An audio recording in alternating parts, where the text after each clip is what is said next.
Ok, vamos a iniciar. Esta es la clase de fisiología médica en cuanto a neumofisiología. Eh, y bueno, pero por lo pronto vamos a empezar con lo que denominamos como la hemostasis.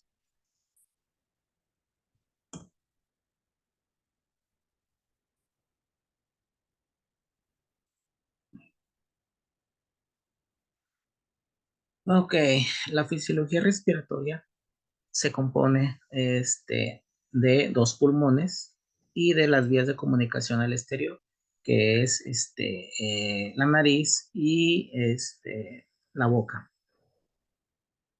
Y bueno, y de ahí se derivan otras estructuras anatómicas al interior de las fosas nasales y el interior de la boca.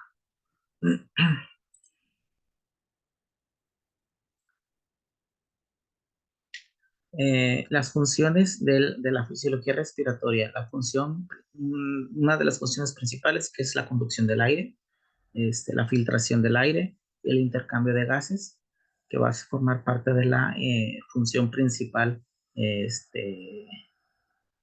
la fisiología respiratoria. El aparato respiratorio también está implicado en el proceso de emisión de sonidos. Y las líneas de conducción del aire. En primera instancia tenemos a las fosas nasales y hacia el interior tenemos las cavidades nasales, la nasofaringe, la orofaringe. La nasofaringe es lo que denominamos como la unión entre la nariz y la faringe. La orofaringe es la unión entre la cavidad bucal y la faringe. Y luego hacia abajo sigue la laringe. Luego continuamos con la tráquea. Y en la tráquea tenemos la carina traqueal, que es el punto de división de los bronquios, que es en dirección eh, de la T4, y el bronquio izquierdo y el bronquio derecho, que van a ser lo que llamamos la dicotomización, que es donde se divide la carina traqueal. Posteriormente, después de la división tenemos el hilio pulmonar, que es la parte por donde se van a introducir estructuras anatómicas como son los vasos sanguíneos, los nervios que van a inervar los pulmones, y también tenemos los vasos linfáticos. Y bueno, enseguida siguen los bronquios lobares.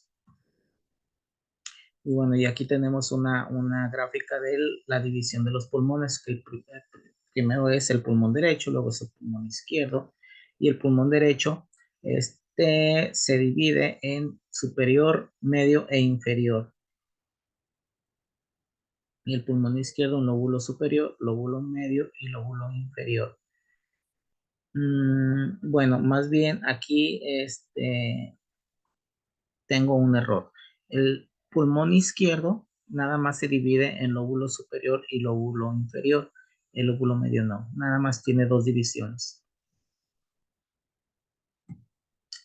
La porción superior del aparato respiratorio está constituido por lo que ya había mencionado, que eran las cavidades nasales, las narinas nasales, que son las fosas nasales, el vestíbulo nasal, que es la parte antes de entrar ahora sí a lo que es la nasofaringe, los conductos o protuberancias, que son parte de los huesos de la nariz, los cornetes inferior, medio y superior, que ya son las estructuras anatómicas óseas que forman parte de la nariz, y la mucosa olfatoria, que es toda la parte donde vamos a tener los epitelios que forman parte de los conductos nasales.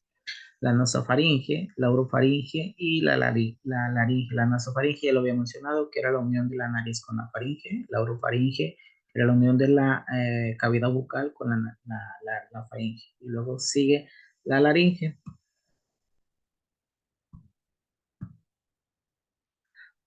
Y aquí tenemos una vista, una gráfica de la faringe. En esta parte tenemos la nasofaringe.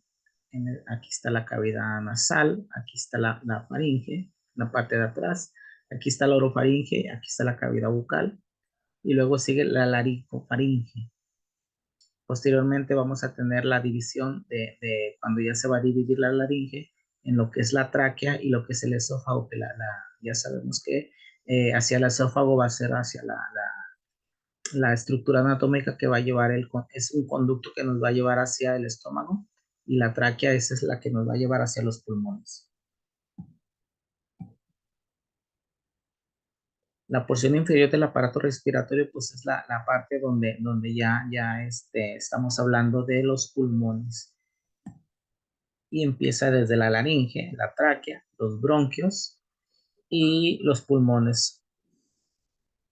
La tráquea está compuesta por los anillos cartilaginosos semicirculares, y son semicirculares porque no están completamente cerrados en círculo. Evitan que la tráquea se colapse y pasa a través del tórax, y dentro del tórax se divide en dirección aproximada de la T4. La división de la faringe y la división de la laringe. La división de la faringe, la faringe se divide en nasofaringe, orofaringe, larofaringe, tráquea y hasta la tráquea. La división de la laringe, que es la epiglotis, la supraglotis, las cuerdas vocales, la glotis y la subglotis.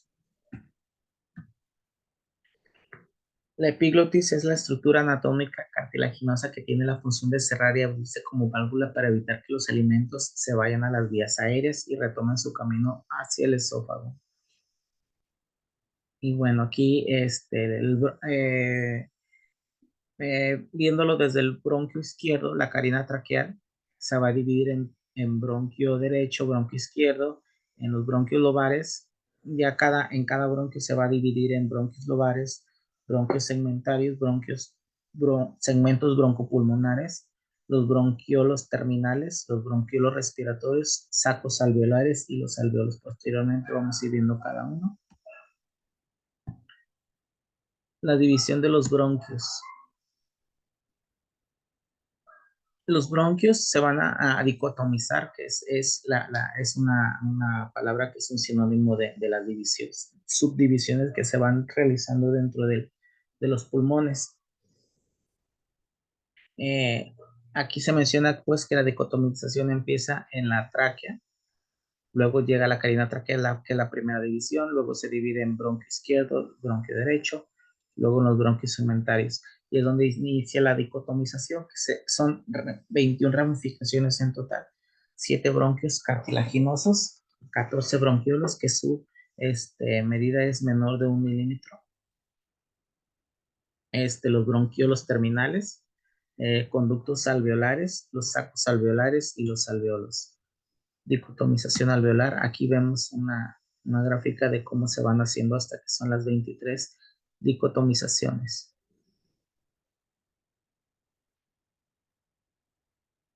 Desde lo que es la tráquea hasta lo que son los sacos alveolares. Los sacos alveolares pues ya va a ser la estructura anatómica donde ya se va a realizar la intercambio gaseoso entre el oxígeno y el dióxido.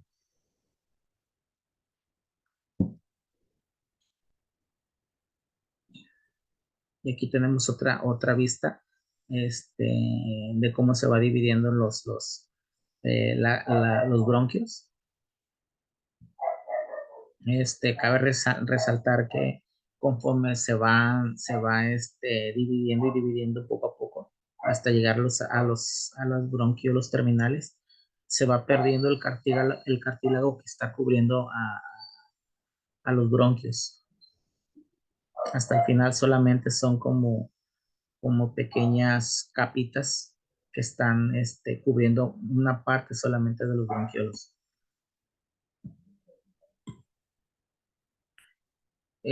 Los alveolos es ya la parte final de donde ya se está realizando el intercambio gaseoso. Aquí tenemos una vista eh,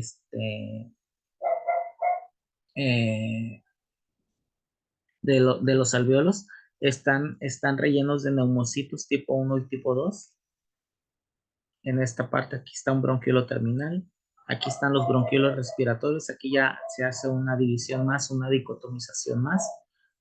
Aquí tenemos el conducto alveolar. y aquí ya tenemos los sacos alveolares. Así es como se ve microscópicamente, y esto es el bronquiolo respiratorio. Aquí se vemos, es todo esto lo que es el saco alveolar, y esto es el interior de los alveolos.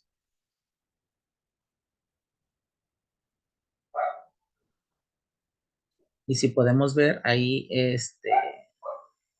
alrededor de los sacos alveolares tenemos los capilares pulmonares, que es donde se va a hacer la perfusión, que es más adelante se va a hablar de eso.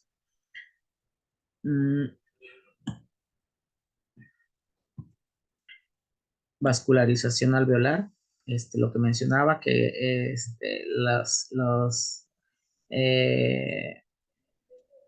la vascularización de los alveolos está en todo alrededor de los sacos alveolares. Aquí tenemos una arteria pulmonar, la vénula pulmonar, la red capilar, los alveolos. Aquí el alveolo es la parte de esta partecita, y todo lo que lo está protegiendo son los vasos sanguíneos, tanto de arterias como de las venas. Sobre la superficie que se encuentran los vasos capilares, y bueno, los neumocitos son las células especializadas en el intercambio gaseoso. Tenemos dos tipos, el neumocito 1 y el neumocito 2. Los neumocitos 2 tienen el factor surfactante, rico en proteínas, lípidos y que evita que los alveolos colapsen. Y aquí tenemos un dibujito acerca de la porción respiratoria. Esta parte que vemos es una esquema de lo que sería la vascularización alrededor de los alveolos. Este es el alveolo. Aquí vemos cómo este es el dióxido de carbono que está saliendo de las venas en este caso, y salen, y desde los alveolos hacia las arterias están entrando moléculas de oxígeno que se van adhiriendo a las moléculas de la hemoglobina.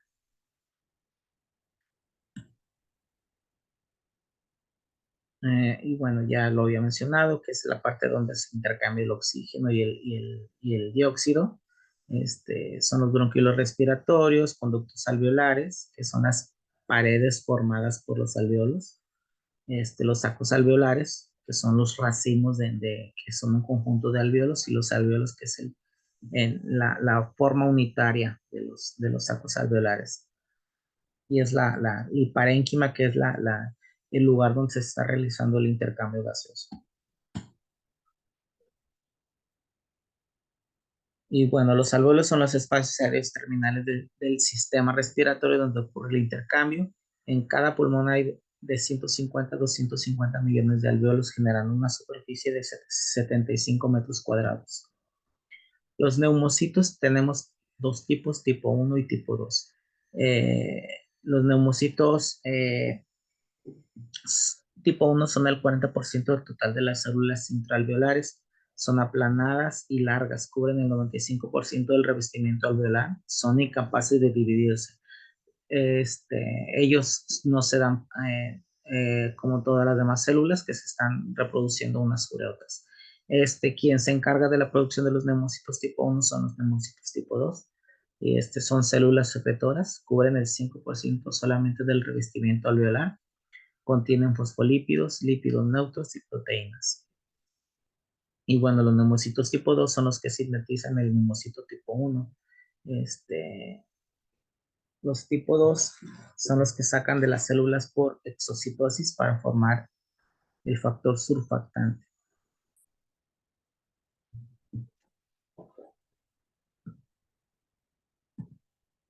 Aquí tenemos una vista de un alveolo.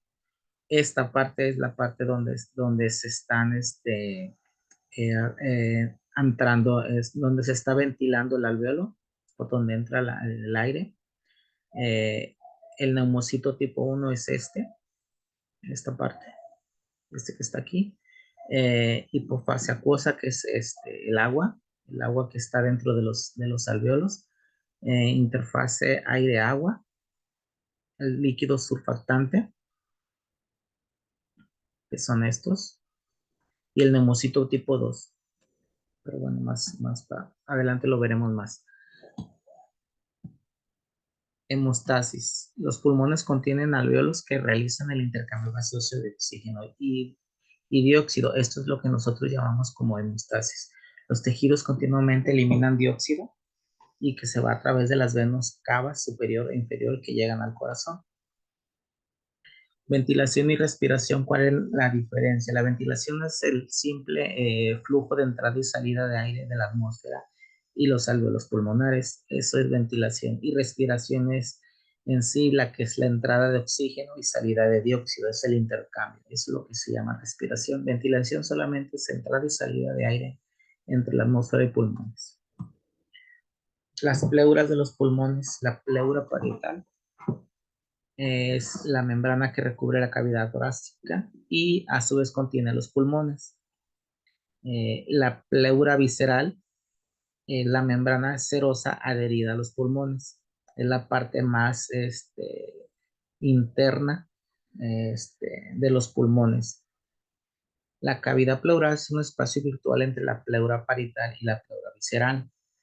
Está entre las dos, es como si estuvieran dos cristales unidos y la parte de entre los dos cristales es la cavidad pleural y posee una capa de líquido casi capilar. El volumen normal de líquido pleural en esta cavidad es de 0,1 y 0,2 mililitros por kilo del peso de los pulmones. Mecánica de ventilación. Los pulmones se encuentran sobre el diafragma. El músculo es el músculo más importante de la respiración, el diafragma. Y aparte es el músculo que está dividiendo lo que es la cavidad torácica y la cavidad abdominal. Está inervado por el nervio frénico, el diafragma, y depende del nervio frénico para su acción de relajación y contracción. Las lesiones en el nervio frénico comprometen la respiración, puesto que es el que está encargado de la inervación de los movimientos de contracción y relajación del diafragma. Los pulmones pueden expandirse y contraerse de dos maneras. En movimiento diafragmático, que es una respiración tranquila, y el movimiento de sub y baja para alargar y acortar la cavidad torácica. Y el movimiento costal, que es una respiración forzada. Es una elevación y descenso para aumentar y reducir el diámetro antero-posterior de la cavidad torácica desde hacia atrás hacia adelante. Y bueno, los movimientos diafragmáticos. El primero es la inspiración, que es una contracción diafragmática en dirección hacia abajo, que es lo que se había mencionado primero. Y aquí está implicado lo que es el diafragma. Y el movimiento de expiración. El de inspiración es el movimiento que se hace para introducir el aire de la atmósfera hacia los pulmones. Y la expiración es el movimiento de respiración, que es para sacar el aire de los pulmones. Y la expiración es la relajación diafragmática y lleva el diafragma hacia arriba. Los músculos que intervienen en la respiración. Los músculos inspiratorios son el esternocleidomastoideo, que se encarga de subir subir la cavidad torácica. Los escalenos también que se cargan de subirlo, el serrato anterior y los intercostales exteriores. Estos son para el movimiento inspiratorio y para los expiratorios son los intercostales, el triangular del esternón y el oblicuo externo y el recto anterior. En el inspiratorio, pues el principal es el diafragma. Las presiones pulmonares. Bueno, la primera de las presiones tenemos la presión pleural, que es la que se encuentra entre las dos pleuras. Y bueno, durante la inspiración la presión es de menos 7,5 centímetros por centímetros de agua. y durante la expiración es de -5 centímetros por agua.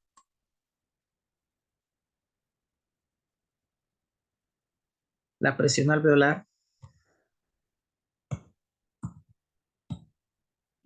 es durante la inspiración y es de -1 centímetro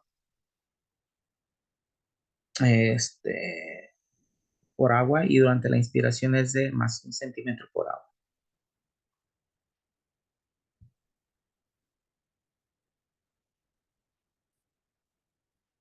Y esta es una gráfica de las presiones. Aquí está la presión pulmonar. Esta rayita es la presión alveolar. Esta parte de aquí es la presión pleural. Y en la parte de arriba con línea roja tenemos la presión del volumen pulmonar. No, no es la presión, es el volumen pulmonar. Y si vemos como si la presión alveolar baja, el volumen pulmonar también baja, y si la presión pulmonar alveolar sube, la presión pulmonar también sube.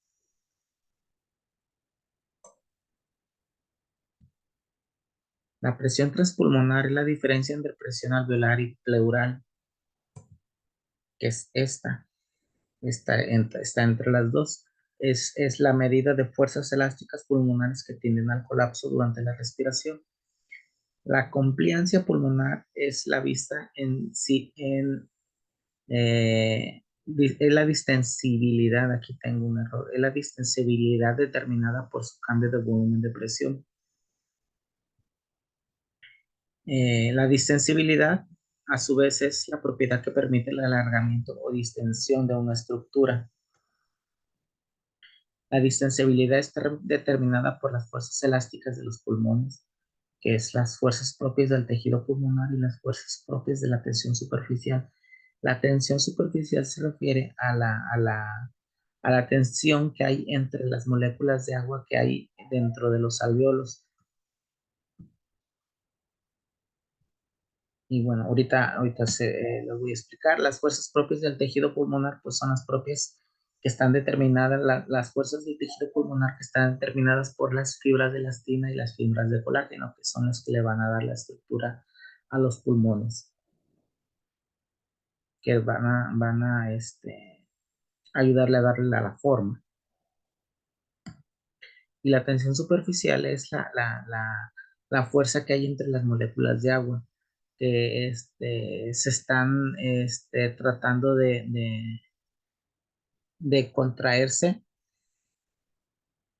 las moléculas, unas se están atrayendo de un modo entre ellas, y eso es lo que se produce tratan al momento que ellas están tratando de atraerse entre sí, es lo que produce el colapso.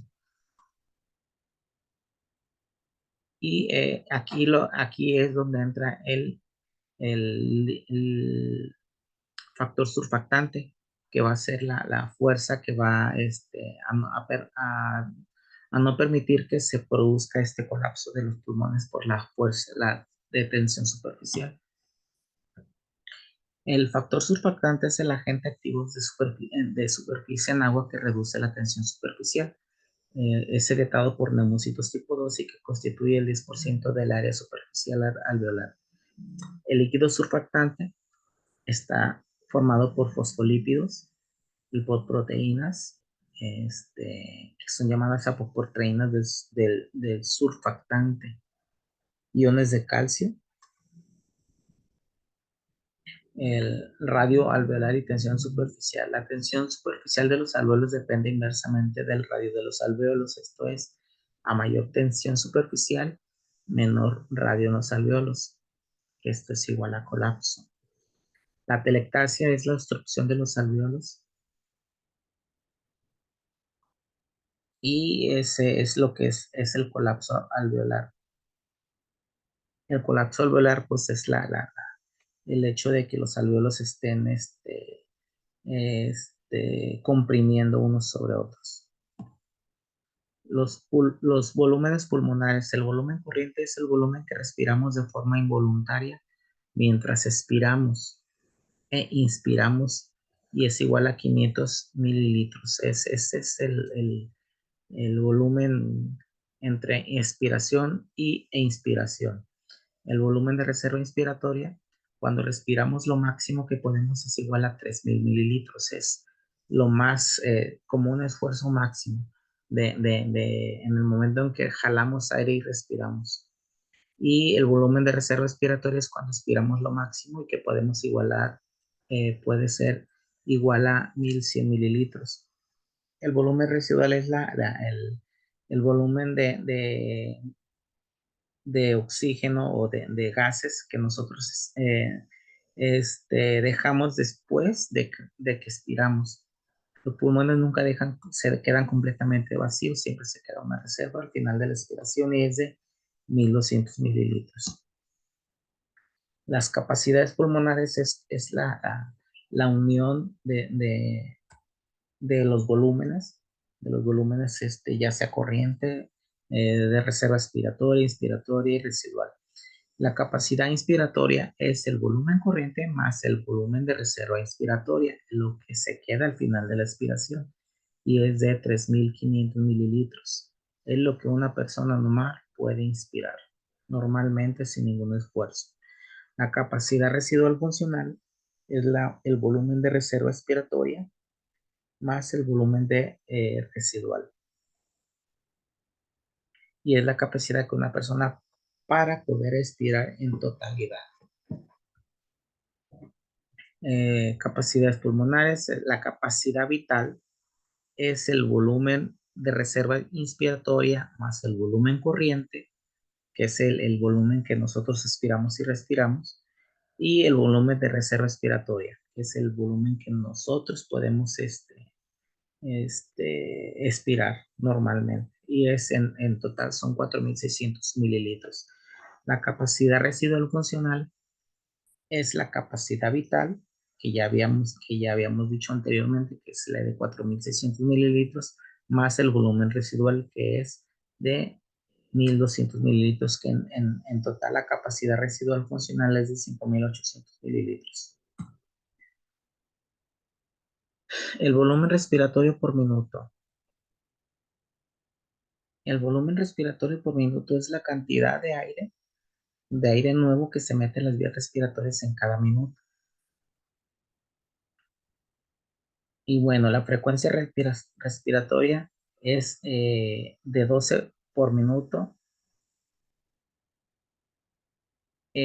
menos 15 por minuto, que es el volumen corriente. Son 500 mililitros. El volumen respiratorio por minuto normalmente es de 600 mililitros por minuto. De 500 mililitros, solo 350 hacen intercambio gaseoso o hematosis.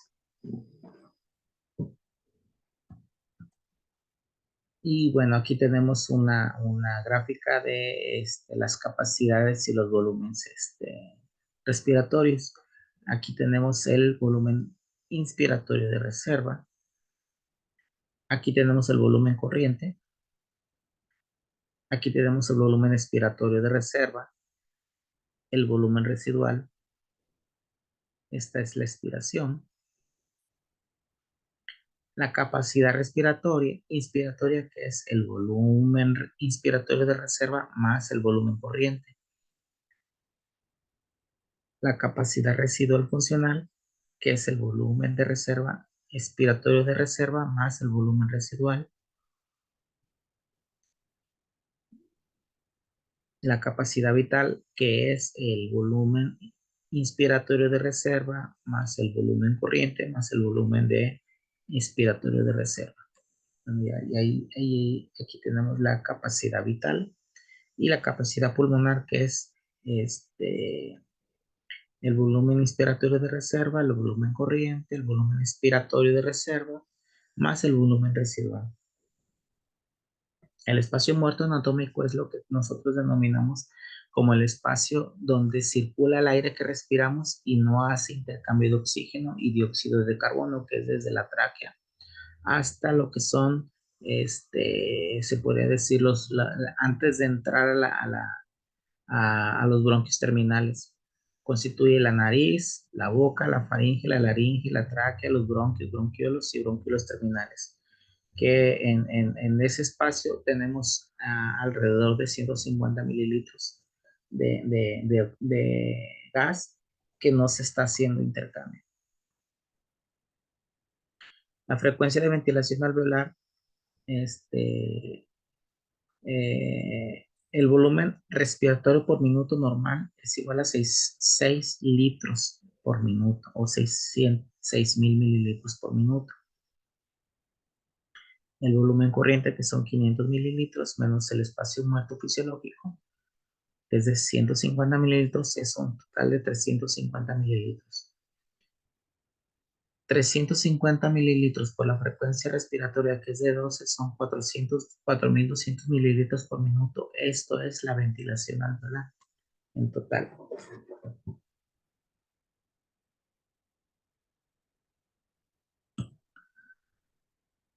Los bronquiolos en su mayor parte están estructurados por músculo liso y en sus paredes se encuentran receptores beta enérgicos del sistema nervioso simpático y receptores del sistema nervioso parasimpático, que son los colinérgicos. La broncodilatación provoca un mayor flujo y hay menor resistencia al aire porque hay mucho espacio para circular el aire, entonces no hay tanta resistencia. Y la broncoconstricción es todo lo contrario, hay un menor flujo y hay mayor resistencia del aire porque no hay, son muy estrechos los espacios por donde está circulando el aire, entonces es muy difícil que haya circulación, entonces hay mayor resistencia del aire. Y bueno, el sistema nervioso simpático ya lo habíamos comentado, que es una broncodilatación del árbol bronquial. Broncodilatación es el que se dilaten las paredes de los bronquios y de los alveolos.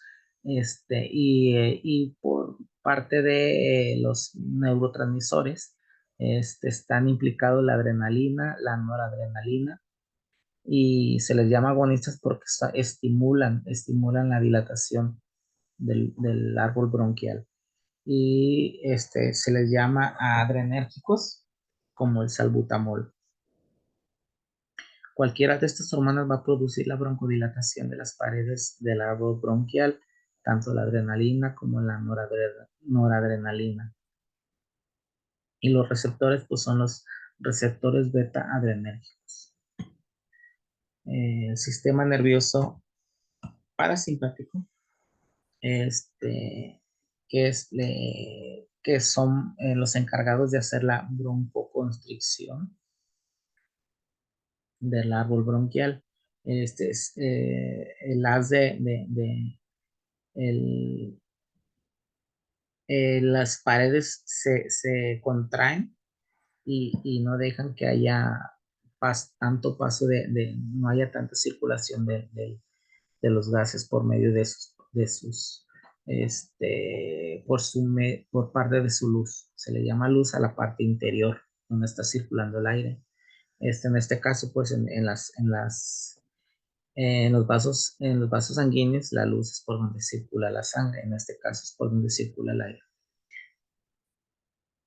Y bueno, los neurotransmisores que están implicados en la broncoconstricción es la acetilcolina, y se encargan de inhibir el sistema de los bronquios, y por lo tanto al inhibir hacen lo que se llama la broncoconstricción, y los receptores son beta adrenérgicos.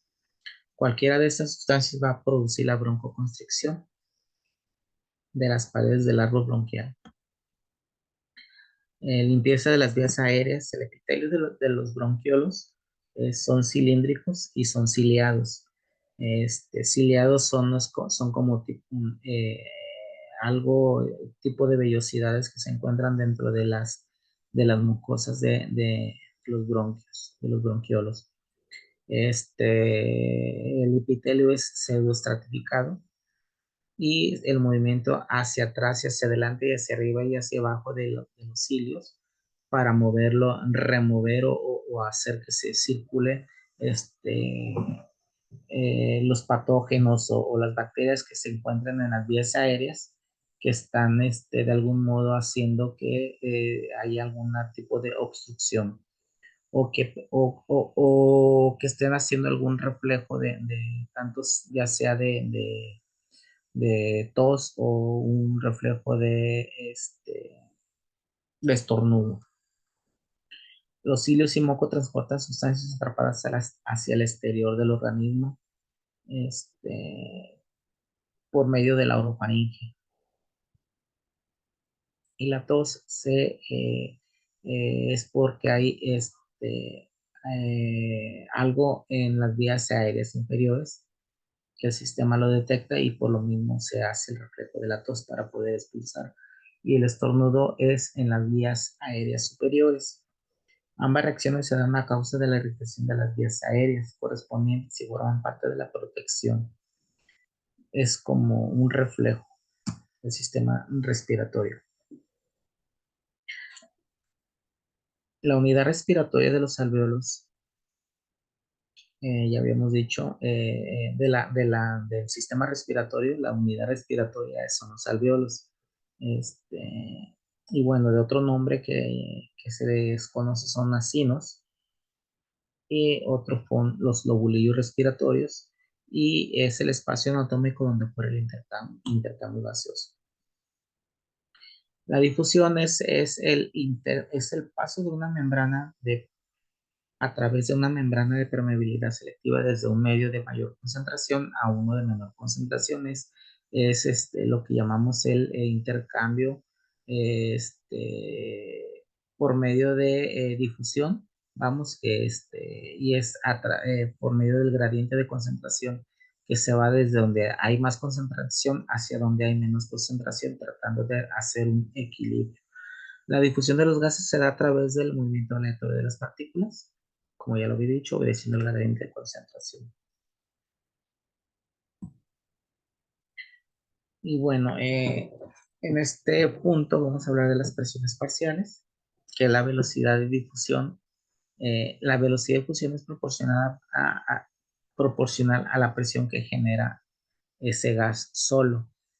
La presión atmosférica es de 760 milímetros de mercurio. Y bueno, la presión atmosférica es lo que nosotros conocemos como la presión barométrica. A mayor altura hay menor presión atmosférica. Y la concentración de gases en la atmósfera se le llama gases en ambiente seco. Y la concentración del oxígeno es de 20,98 y dióxido de carbono es de 0,04. El nitrógeno es la concentración que hay más y es de 78,06 y de otros gases como son helio y argón es de 0,92%. Eh, y bueno, la presión parcial es la presión del gas en solitario por la presión atmosférica, que es de 760 mililitros. En realidad, la presión parcial es la concentración de gas en la atmósfera, en este caso sería en la atmósfera. De oxígeno es de 160 milímetros de mercurio.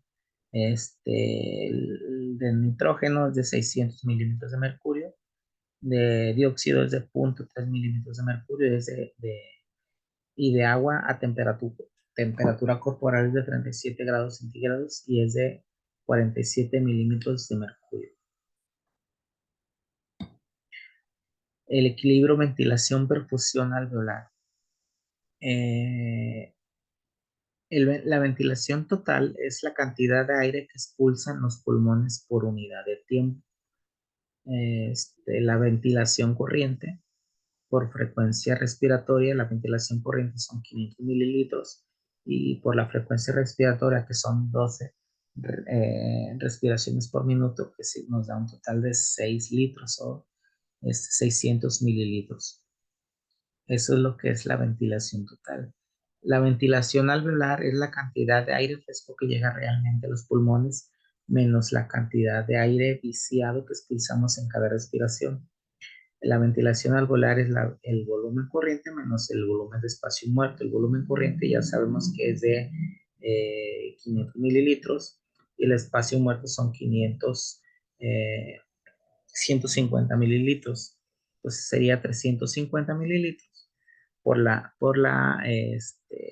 frecuencia respiratoria. Y nos da un total de 4.200 mililitros. En la expiración, el aire que sale primero es el aire retenido en el espacio muerto, o sea, es el último aire que entró en la respiración. Eh, la circulación tiene menor presión arterial porque está muy cerca al corazón y las arterias pulmonares son muy cortas respecto a la distancia del corazón y los pulmones. En este caso, la presión arterial de los pulmones es más, es muy, este, es menor a la presión sistémica de, de las venas mayores, de las arterias mayores. En la circulación sistémica, ante un método de bruscos de presión habrá una construcción de los capilares y arteriales para evitar que haya un flujo mayor que pueda romper las paredes vasculares. En los pulmones las arterias tienen baja presión, baja resistencia, hay muchas arteriolas, tienen menor longitud, tienen mayor diámetro y tienen una elevada distensibilidad. Ante ligeros aumentos de la presión alveolar hay aumentos de volumen de diámetros, aumentos de perfusión en la circulación pulmonar.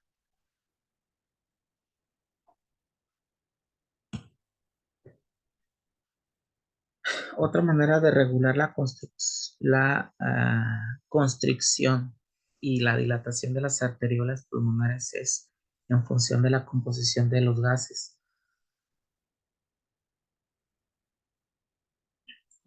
Bueno, aquí se supone que debe de haber un equilibrio entre las presiones parciales de oxígeno y dióxido de carbono.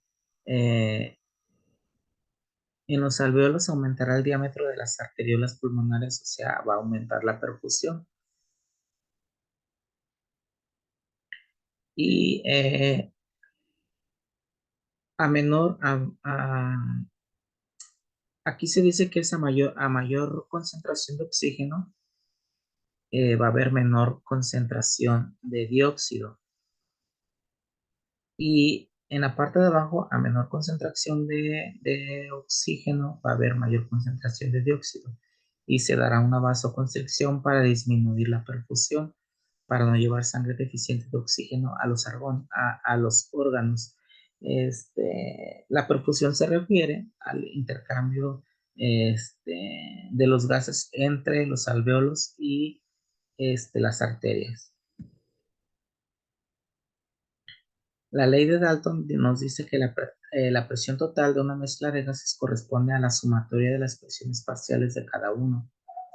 La presión total es igual a la presión parcial de oxígeno más la presión parcial de dióxido más la presión parcial de nitrógeno. Y está determinada por la concentración de gases y el coeficiente de solubilidad, que es la capacidad de pasar a través de una membrana gracias a su composición física y química. Y la ley de Henry nos dice que la presión parcial es la concentración de gas disuelto entre el coeficiente de solubilidad. Los principales gases en el sistema respiratorio son el nitrógeno, el oxígeno y el dióxido de carbono. Y aquí tenemos una tabla de el coeficiente de solubilidad de estos principales gases.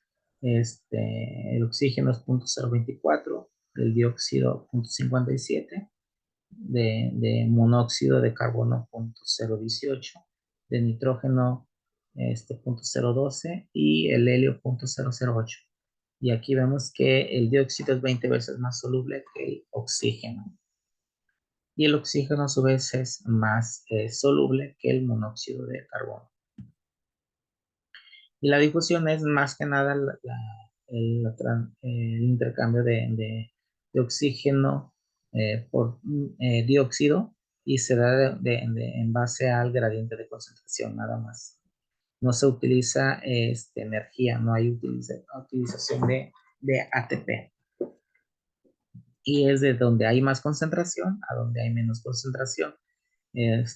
Aquí vemos bueno, más adelante vamos a ver lo que, las concentraciones de oxígeno y de dióxido, tanto en los alvéolos como en los capilares.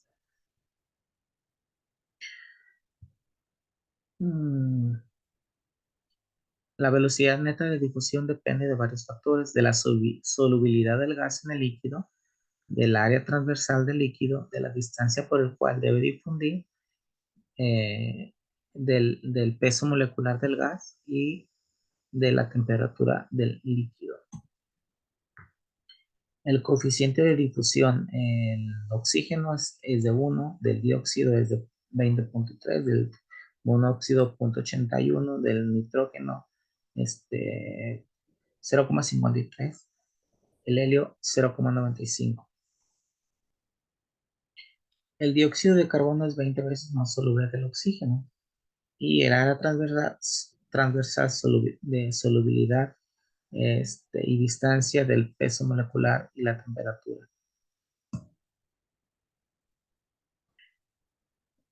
Una de las funciones de las vías aéreas es unificar el aire. Cuando inhalamos el aire, parte de él se evapora y la presión parcial hace que las moléculas de agua intenten escapar en la superficie y esto se denomina presión de vapor de agua. La presión de vapor de agua es el momento en que cuando entra el aire seco al organismo por medio de las vías respiratorias se va humidificando, provocando que se convierta en vapor. Y esto va a generar una presión parcial que va a generar más presión dentro de los alvéolos y dentro de las arterias. A temperatura corporal es de 47. A temperatura corporal la presión parcial va a ser de 47 milímetros de mercurio.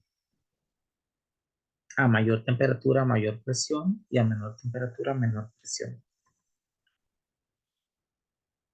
Y bueno, esto ya lo habíamos visto. Las presiones del aire atmosférico, el aire seco, el aire humidificado. Aquí si vemos el nitrógeno, la presión aquí del aire atmosférico es de 597 y humidificado va a bajar a 563. De oxígeno, la presión parcial de oxígeno es de 159 milímetros de mercurio y humidificado va a disminuir a 149,3. El dióxido va de 0,3 a 0,3, ese no se modifica. Y el agua es de 3,7 y va a subir a 47. Y debemos de aclarar que las presiones se bajan porque la presión del agua aumenta. Entonces se tiene que tener un equilibrio en total de 760 milímetros de mercurio. Entonces si el agua sube, los demás líquidos van a bajar. Y el aire alveolar, también aquí se ve una diferencia del nitrógeno 597, 563 y 569. La presión parcial de los gases en alvéolos son las presiones parciales que están en contacto con las membranas alveolo-capilares y con la sangre. Y aquí vemos ya las tres tablas y vemos como la concentración, la primera tabla se refiere al gas atmosférico, el aire humidificado en siguiente y después la presión de los gases dentro de los alvéolos. Y si vemos aquí la presión de oxígeno dentro de los alvéolos va a ser de 104 milímetros de mercurio y de dióxido va a ser de 40 milímetros de mercurio, que son los gases principales dentro del sistema respiratorio. porque no tiene las mismas concentraciones al aire alveolar que el aire atmosférico, cuando ya lo había comentado que es por la humidificación del aire. El aire alveolar está sustituido solo de forma parcial. El oxígeno se absorbe constantemente, al igual que el dióxido, y el aire seco se humidifica cuando ingresa a las vías respiratorias, y la presión del vapor de agua aumenta y obliga a los otros gases a bajar su presión y concentración, ya que la presión debe ser de 760 milímetros de mercurio. Entonces se tiene que hacer un equilibrio entre los gases. Y aquí tenemos la presión en los alveolos, que va a ser diferente a la presión que se encuentra dentro de los capilares. El aire alveolar es sustituido por aire atmosférico nuevo en cada respiración y es de solo un séptimo del total. La sustitución lenta del aire es importante para prevenir cambios súbitos en la concentración de gases en la sangre y prevenir aumentos y disminuciones excesivas de dióxido y pH tisular cuando se interrumpe temporalmente la respiración. Si nos quedamos sin respirar por varios segundos, el aire alveolar que nos queda nos ayuda a compensar esta falta de aire. El oxígeno en los alveolos. La concentración en los alveolos de oxígeno y la presión parcial está controlada por la velocidad de difusión del oxígeno y la velocidad de renovación del oxígeno, y que es igual a la velocidad de entrada de oxígeno a los pulmones. La ventilación alveolar aumentará cada vez que aumente la velocidad de difusión. Por ejemplo, en un deportista de alto rendimiento va a necesitar más demanda de oxígeno, por lo tanto va a aumentar la velocidad de difusión para poder cubrir la demanda del organismo. Y bueno, aquí vemos la presión del oxígeno, que es de 104 milímetros de mercurio dentro de los alveolos, y del dióxido es de 40 milímetros de mercurio en las venas. Conforme se va oxigenando, la presión del oxígeno va a cambiar a 104 milímetros de mercurio dentro de las arterias.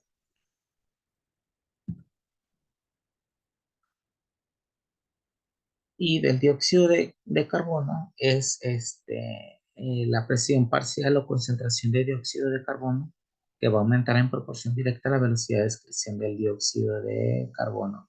Si empiezan a excretarse más dióxido, entonces va a empezar a haber más difusión. La presión del dióxido, de parcial de dióxido alveolar disminuye en proporción a la inversa a la ventilación. Cuando expiramos, esperamos una mezcla de aire del espacio muerto y aire alveolar.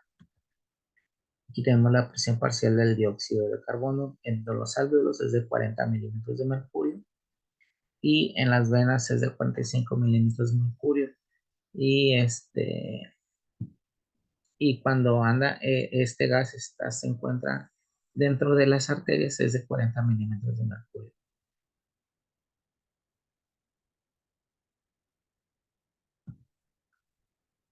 Y la membrana respiratoria, que es la membrana que está alrededor de los alveolos.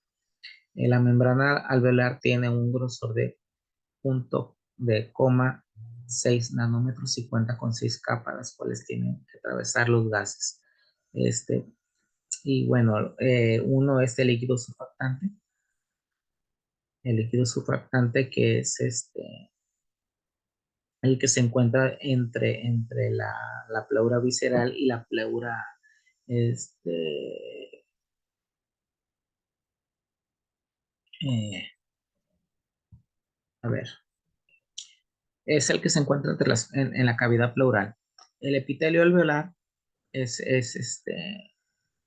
aquí se encuentra el epitelio alveolar, la membrana basal epitelial, el espacio intersticial, que sería la membrana basal endotelial, que sería esta, y el endotelio, que sería esto, endotelio capilar. Y esta es una imagen de un eritrocito. Y El gas es el que va a estar haciéndose un intercambio. El oxígeno esta es la parte del alveolo. El oxígeno va a salir hacia los eritrocitos y de los eritrocitos el dióxido va a entrar hacia los alveolos.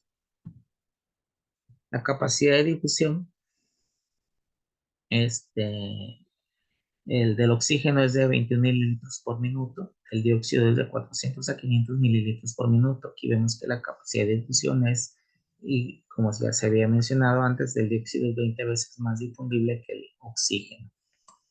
Y en el ejercicio aumenta, el oxígeno es de 65 milímetros por minuto y del dióxido es de 1200 mililitros por minuto.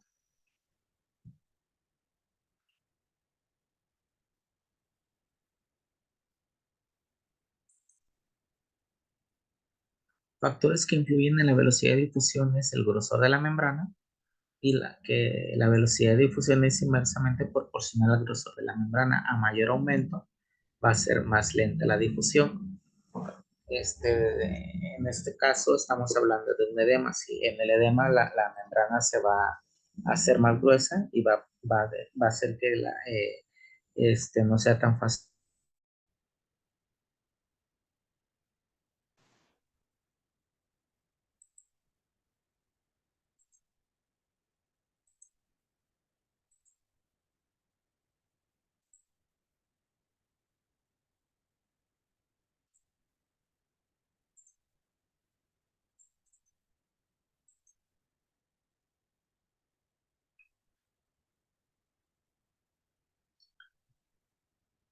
Y el área superficial de la membrana, eh,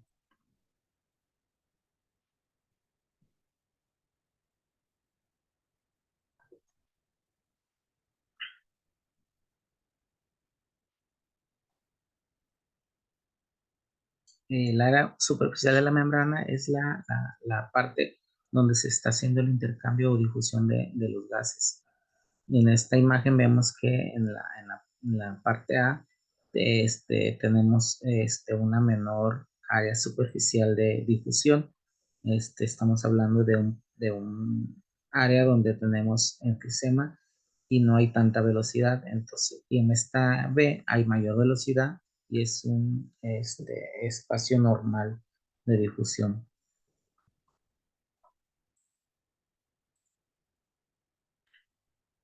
Velocidad de difusión por la membrana respiratoria. Aquí tenemos una imagen de un corte histológico, de una área superficial normal y de un área superficial de enfisema.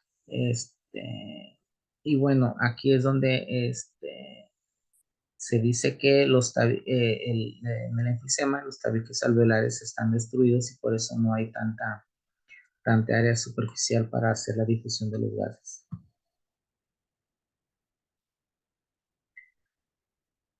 Coeficiente de difusión de los gases, el dióxido, ya habíamos dicho, es 20 veces mayor difundible que el oxígeno.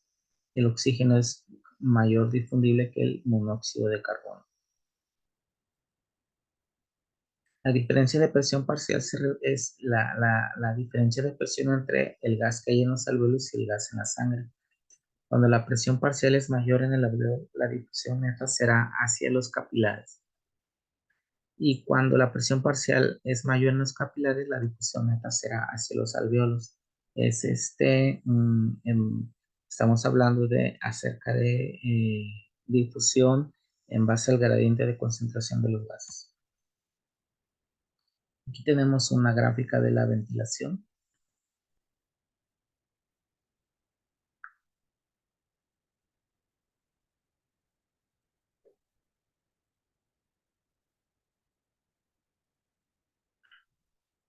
Sangre pobre en oxígeno que va entrando. Este es se puede decir que es la vénula. El dióxido se difunde, pasa de la vénula hacia los alveolos. Aquí está entrando aire con oxígeno y entran los gases de dióxido, entran hacia los alvéolos y de los alvéolos salen hacia las arterias y las moléculas de oxígeno se van a asociar a las moléculas de hemoglobina.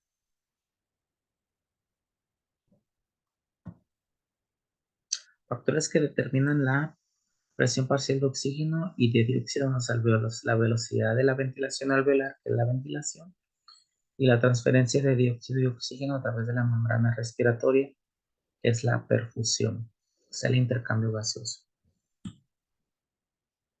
Para que haya una adecuada respiración pulmonar, la ventilación debe ser proporcional a la perfusión.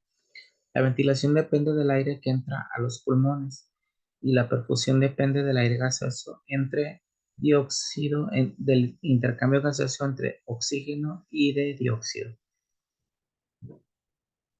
El coeficiente de ventilación-perfusión normal es de 0,8. ¿Por qué? Porque se va a dividir lo que es la ventilación en la perfusión. La ventilación en total es de 4.200 mililitros y la perfusión es de 5.200. Aquí tenemos lo que es la perfusión y lo que es la ventilación. La ventilación es el aire que está entrando y la perfusión es el intercambio de gases entre las alvéolos y las arterias.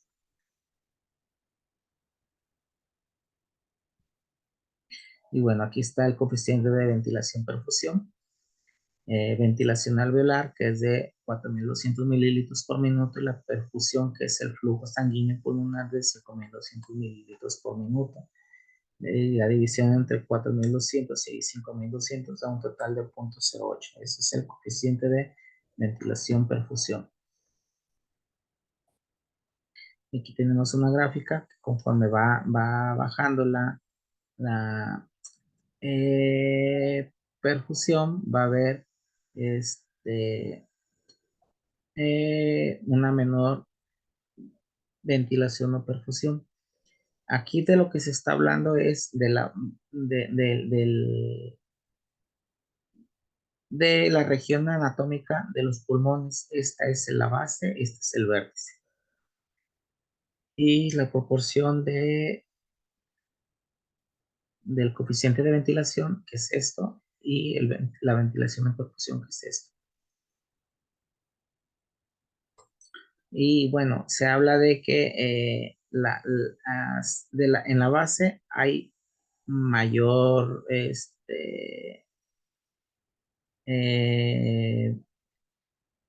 ventilación y perfusión, y en el vértice hay menor ventilación, perfusión. Esto es por el efecto de la gravedad.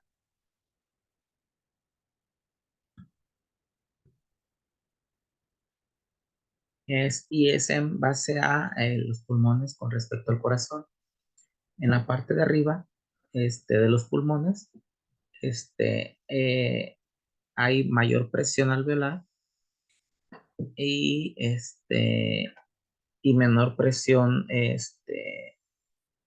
de, del- de las arterias pulmonares. En el centro, la presión del alveolar es igual a la presión de los pulmones, de las arterias, de las venas y de las arterias. Y en la zona 3, que es la parte inferior de los pulmones, que es la base, este, la presión de los capilares es mayor a la presión alveolar, por lo tanto hay una dilatación de los alveolos, de los vasos capilares, perdón. El flujo pulmonar depende de dos fuerzas, es la presión capilar pulmonar y de la presión alveolar. La presión capilar pulmonar es la fuerza que hay dentro de los capilares que hace que se distendan, que le dan distensibilidad a los vasos capilares. Y la presión alveolar es la presión que ejercen los gases dentro de los alveolos para que se expandan, para que las paredes vasculares o de los alveolos se expandan. Siempre que las presiones alveolares sean mayores que la sangre, los capilares se cierran y no hay flujo. Entonces, la presión de los alveolos va a ser una presión sobre los capilares y los va a comprimir.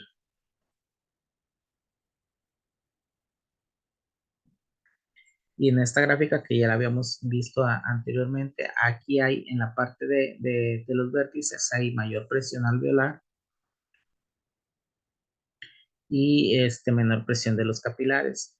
En la zona de abajo de la base hay mayor presión de los capilares y hay menor presión de los alveolos. Y en la zona media, las presiones tanto de los alveolos como de los capilares es muy similar. Entonces hay un flujo normal.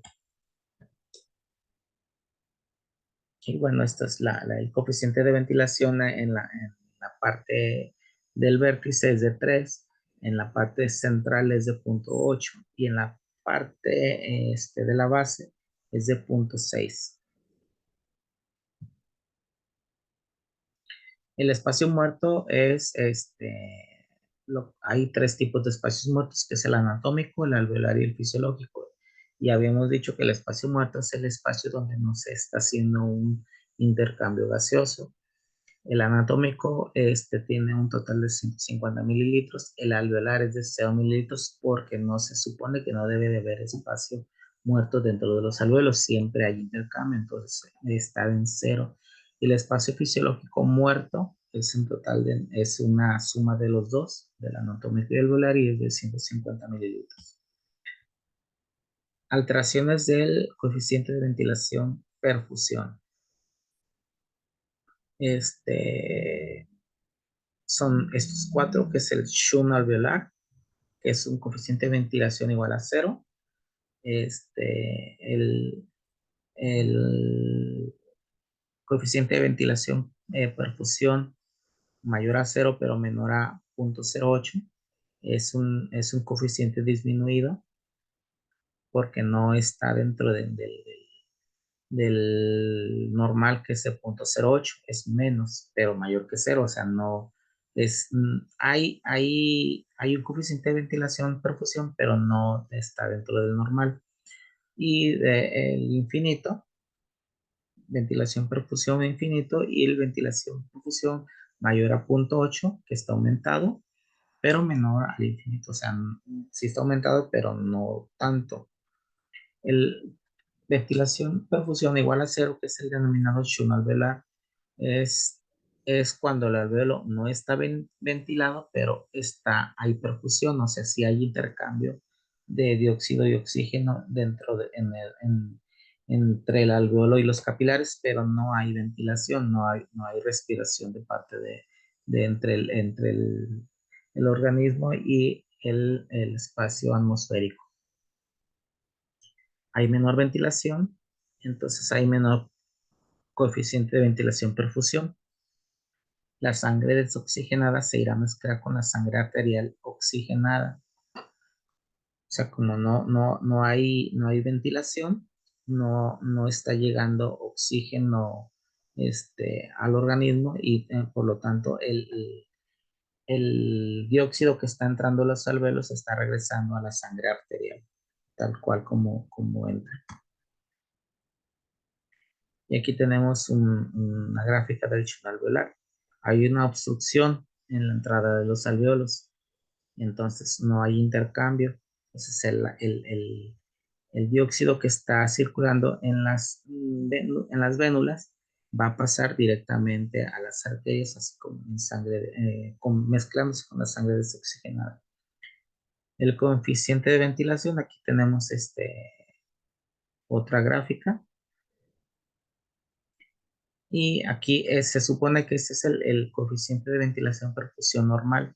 Aquí está entrando el oxígeno, está entrando y saliendo en ambos lados de los alveolos. Ventilación perfusión mayor a 0, pero menor a 0.8, menor al normal, que es en esta alteración el coeficiente de ventilación se encuentra disminuido.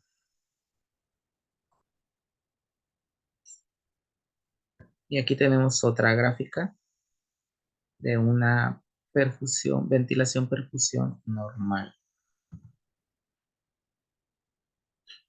Aquí tenemos otra gráfica. Estas son las arterias. Aquí está los nervios vasomotores. Aquí están los alveolos. Y todo el aire que está entrando va a haber una perfusión hacia las venas y las arterias.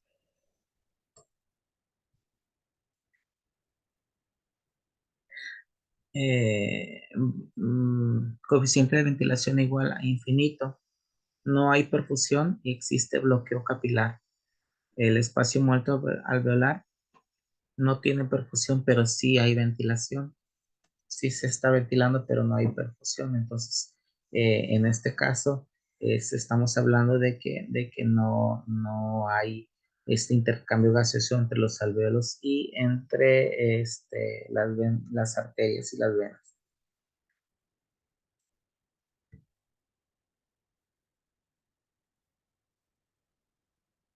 El oxígeno sigue llegando y se altera la concentración. Va a haber mucho más oxígeno dentro de los alveolos y como tienden a igualarse los gases del aire inspirado, el dióxido disminuye así como su concentración, su presión parcial de dióxido porque sigue siendo expulsado.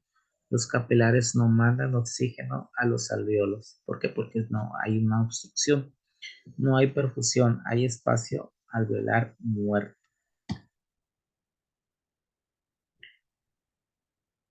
Sí, en esta gráfica vemos que el espacio alveolar muerto es en este alveolo. En este sí hay una perfusión ventilación normal, en esta no. Y aquí vemos una gráfica de los tres. En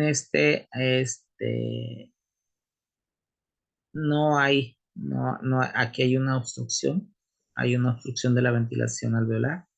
Y si hay intercambio, entonces no se está intercambiando los gases. El dióxido se va directamente desde las venas hacia las arterias. Aquí hay más ventilación, pero no hay perfusión. Y en esta hay una obstrucción de los vasos capilares. Entonces no hay ventilación. Este es el aire inspirado, está entrando. Bueno, y destrucción de los tabiques alveolares. Bueno, en el enfisema las paredes internas de los sacos de aire de los pulmones se dañan, lo que hace que eventualmente se rompa. Esto crea un espacio de aire más grande en lugar de pequeños sacos y reduce la superficie de las zonas disponibles para el intercambio. No puede haber intercambio porque las paredes de los tabiques están destruidas. Enfermedades que alteran el coeficiente de ventilación-perfusión. Bueno, aquí tenemos el EPOC que va a ser como consecuencia va a haber bronquitis, va a haber enfisema y dentro de la bronquitis hay zonas de ventilación-perfusión disminuido, que es un shunt alveolar.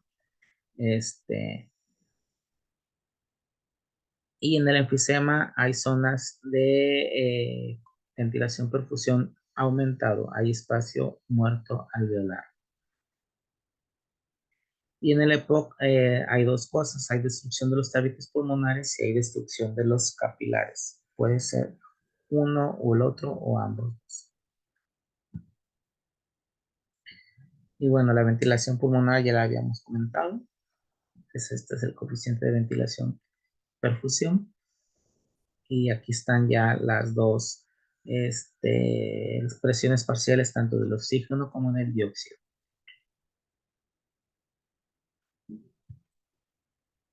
El 98% de la sangre pasa por las membranas, pero existe un 2% que no pasa por las membranas y se dirige hacia la sangre arterial sin oxigenarse. Se llama flujo de derivación o shunt fisiológico.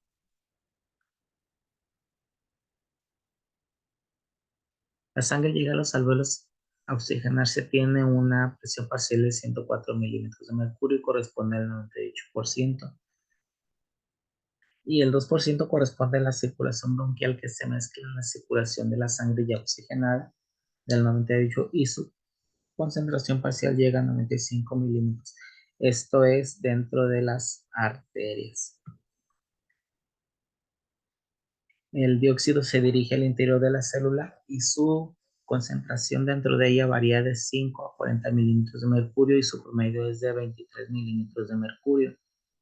Solo es necesario de 1 a 3 milímetros de mercurio para que se realice las funciones y que sobreviva la célula. Y la difusión de oxígeno al capilar, hay dos factores que determinan la presión parcial de oxígeno en los tejidos en la difusión de oxígeno hacia los capilares. Uno es el aumento del flujo sanguíneo, que aumenta la presión parcial en el líquido intersticial y si disminuye el oxígeno en el tejido, aumenta la presión intersticial. Si disminuye el flujo sanguíneo o aumenta el consumo de oxígeno, disminuye la presión parcial intersticial de oxígeno.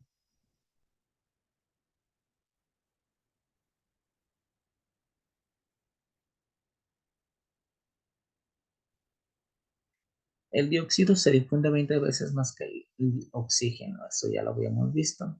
Y aquí la presión parcial de oxígeno, que es en las arterias desde 40 milímetros de mercurio, en las venas de 45 milímetros de mercurio. Eh, y la difusión del dióxido de carbono capilar, factores que determinan la presión parcial de dióxido tisular en la difusión de dióxido hacia los capilares, es todo lo contrario al del oxígeno. Es el aumento del flujo sanguíneo, que disminuye la presión parcial de los tejidos, disminuye el metabolismo, o sea, el consumo del dióxido, y disminuye la presión porque ahí no hay tanto consumo. El disminuye el flujo sanguíneo y aumenta el metabolismo, también aumenta la presión parcial intersticial y tisular. Y bueno, el dióxido se difunde 20 veces más rápido que el oxígeno. Hemoglobina y transporte de oxígeno. Las cadenas de hemoglobina forman enlaces débiles y irreversibles.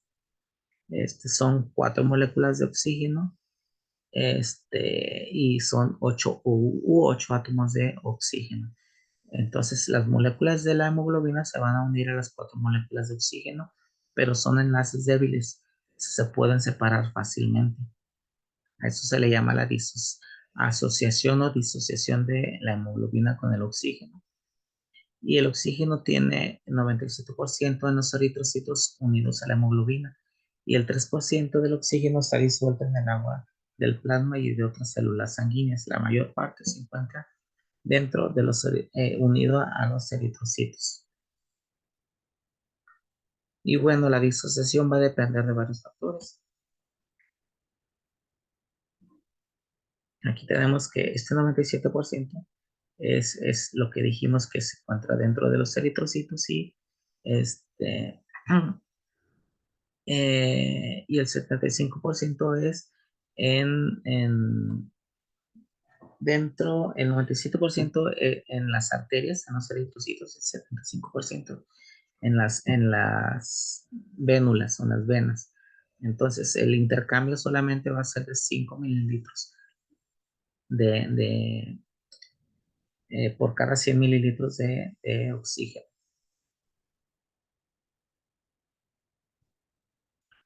La saturación porcentual de hemoglobina en la sangre arterial es de 97%, que es lo que ya se había mencionado, que corresponde a 19.4 mililitros por cada 100 mililitros. El instrumento que nos ayuda a, a medir la presión, a la saturación porcentual de hemoglobina es el oxímetro y además puede medir la frecuencia cardíaca, que es las respiraciones por minuto. La frecuencia cardíaca normal en adultos está entre 60 y 100 latidos por minuto.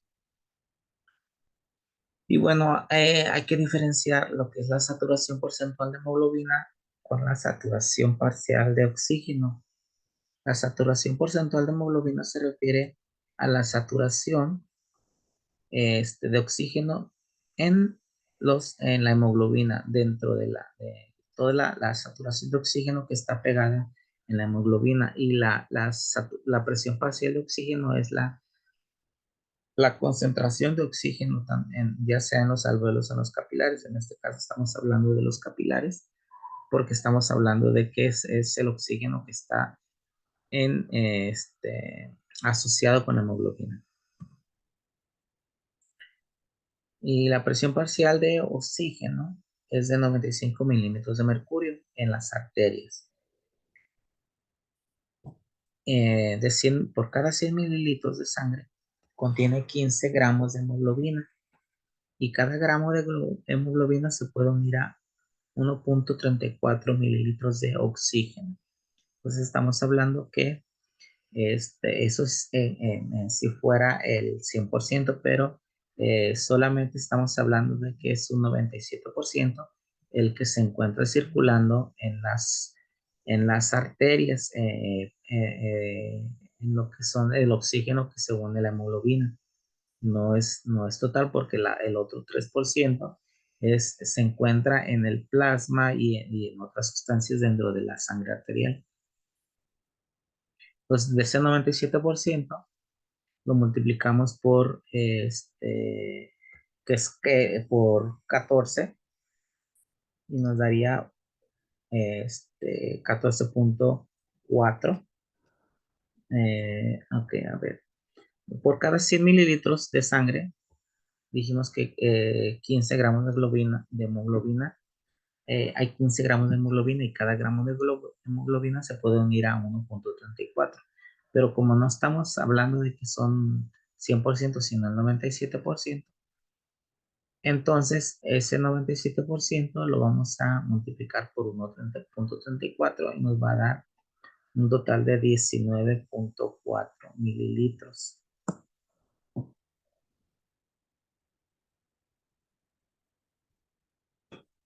19.4 son los volúmenes por ciento. Se transporta 19.4 mililitros de oxígeno por cada 100 mililitros de sangre. En condiciones normales se transporta 5 mililitros de oxígeno desde los pulmones hacia los tejidos por cada 100 mililitros de flujo sanguíneo.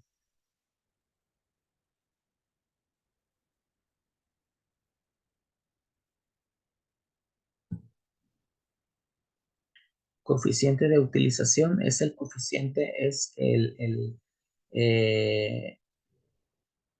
el total de oxígeno que se está utilizando. Dentro de las arterias es 19.4 mililitros, dentro de las venas es de 14.4 mililitros. Entonces estamos hablando que solamente 5 mililitros de oxígeno, este es el que se está haciendo intercambio desde los pulmones hacia el flujo sanguíneo por cada 100 mililitros. La hemoglobina y transporte de oxígeno. La oxihemoglobina es cuando la hemoglobina está unida al oxígeno, y cuando se disocia, estamos hablando de desoxihemoglobina, cuando la hemoglobina no está unida al oxígeno. A esta diferencia se le debe el color de las venas y de la sangre en las venas y en las arterias, que cuando está desoxigenada es un color más oscuro, y cuando tiene oxígeno es un color más claro, y es un color más rojo, más clarito que el de las venas.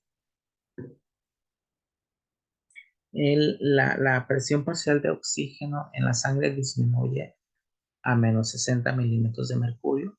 Si disminuye, la saturación de hemoglobina porcentual disminuye a 89.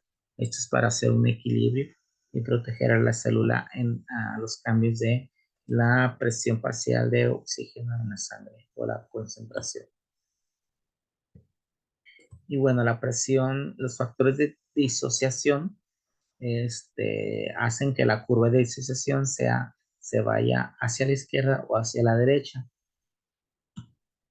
Y para que se vayan a la derecha, los factores son aumentos de temperatura, aumento de hidrogeniones o disminución de pH, que lo forma ácido, que es lo mismo, aumento de dióxido y aumento de 2,3 bifosfoglicerato. El bifosfoglicerato es un metabolito de la glucólisis. Si hay mayor liberación de oxígeno hacia los tejidos, hay menor afinidad de hemoglobina con el oxígeno. Entonces, el oxígeno tiende a salir de la hemoglobina. Esto es, si hay una liberación de oxígeno hacia los tejidos, dijimos que hay mayor afinidad, entonces esto va a ser la curva de disociación se va a hacer hacia la derecha. Y hacia la izquierda va a ser todo lo contrario. Si hay una disminución de temperatura, si hay una disminución de los hidrogeniones y un aumento de pH que lo va a hacer alcalino, una disminución de dióxido y disminución del 2,3-bifosglicerato, va a ser la curva hacia la izquierda. Si no hay liberación de oxígeno hacia los tejidos, porque hay mayor afinidad de hemoglobina y dióxido. Entonces, el oxígeno tiende a asociarse a la hemoglobina. No va a querer salir. Y aquí vemos una gráfica de la disociación del oxígeno hemoglobina. Hay una menor liberación de oxígeno desde la sangre hacia los tejidos. Entonces, no se está queriendo, el oxígeno se quiere mantener dentro de los eritrocitos.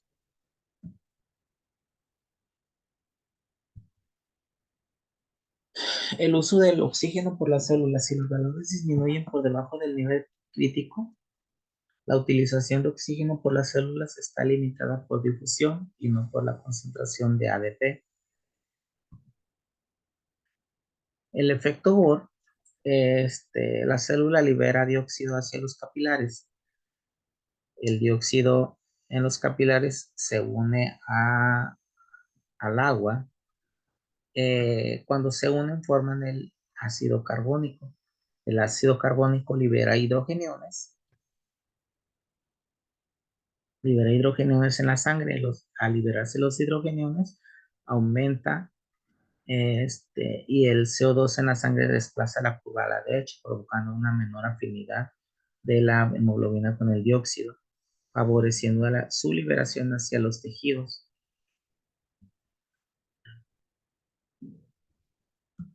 Y cuando se libera el CO2 en la sangre, a los alveolos la sangre pierde hidrogeniones y dióxido, provocando un desplazamiento de la curva a la izquierda, provocando una mayor afinidad de hemoglobina y oxígeno, y favoreciendo su captación desde los alveolos hacia los capilares pulmonares. El efecto Bohr a una menor pH, o sea, más hidrogeniones, la hemoglobina no tiene afinidad con el oxígeno. Y entonces, al no haber afinidad del oxígeno, el oxígeno se libera hacia los tejidos porque hay muchos hidrogeniones.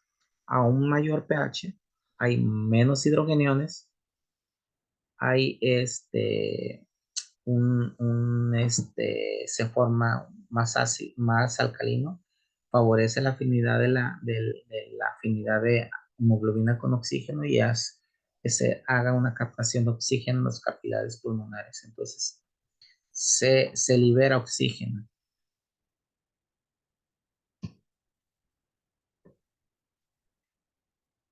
Y bueno, el transporte de dióxido en la sangre está relacionado con el equilibrio ácido-base, que a mayor concentración de dióxido hay menor pH y ahí se forma una acidosis.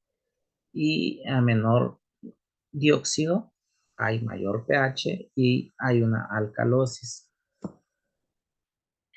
Normalmente en una persona en reposo los tejidos envían 4 mililitros de dióxido por cada 100 mililitros de sangre a los pulmones.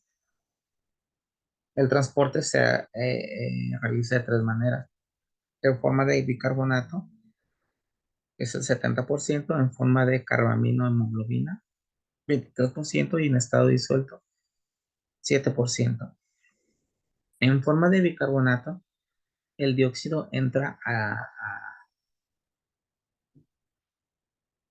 a los capilares, se une al agua, forma el ácido carbónico.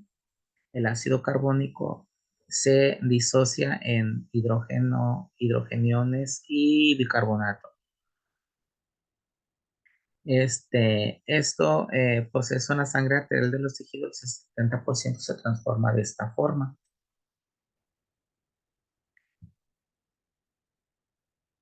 Y aquí tenemos el dióxido en forma libre.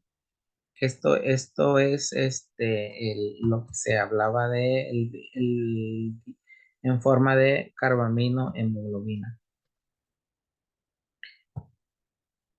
Del 93, aquí el 70 y el 23%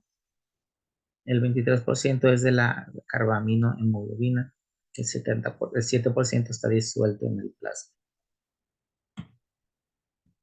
El ácido carbónico entra al eritrocito, se une al hidrogenión formando el bicarbonato, perdón, entra y se une al hidrogenión formando el ácido carbónico. El ácido carbónico se disocia en agua y CO2. El CO2 se va a los alveolos y el agua se queda en el plasma. Y ya habíamos dicho que la presión arterial, la presión parcial de oxígeno en la sangre es de 40 y de dióxido de carbono es de 40 y en las venas es de 45 milímetros de mercurio. Cuando la sangre pasa a los tejidos hay 52 mililitros por cada 100 mililitros de sangre. Cuando la sangre pasa por los pulmones se queda con 48 mililitros por cada 100 mililitros de sangre, lo que significa que solamente 4 mililitros por cada 100 mililitros de dióxido se intercambia desde los tejidos hacia los pulmones. El efecto Haldane es lo contrario al efecto de Bohr. En el efecto Bohr, los cambios en el de dióxido de carbono sanguíneo alteran el transporte de oxígeno. En el efecto Haldane, el cambio en el oxígeno altera el transporte de dióxido. A mayor oxígeno unido a la hemoglobina, hay menor afinidad de hemoglobina con el dióxido. A menor oxígeno unido a la hemoglobina, hay mayor afinidad de la hemoglobina con el dióxido. Oxígeno más hemoglobina hacen que la hemoglobina se convierta en un ácido más fuerte. Esto hará que el dióxido en la sangre se desplace hacia los alveolos. Me supongo yo que es por el gradiente de concentración. Y el transporte de dióxido a los alveolos, la primera forma es el oxígeno sale de los alveolos a los capilares, se une a la hemoglobina haciéndola más ácida. Por consecuencia hay menor afinidad de CO2 y entonces el CO2 se desplaza hacia los alveolos.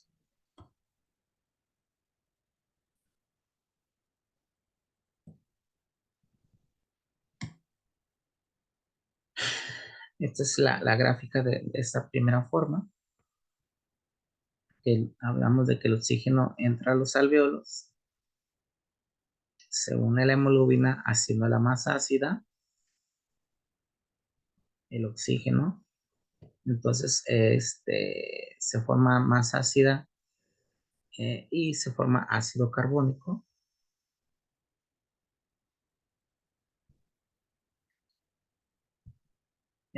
Por consecuencia de la afinidad del oxígeno con la hemoglobina, el dióxido se desplaza hacia los alveolos.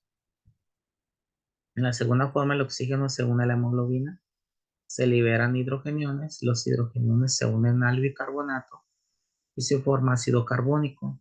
El ácido carbónico se disocia en agua y CO2 y el CO2 se libera hacia los alveolos. El agua se queda en el plasma. Y aquí son las dos, el efecto Haldane y el efecto Bohr. Y eso es todo.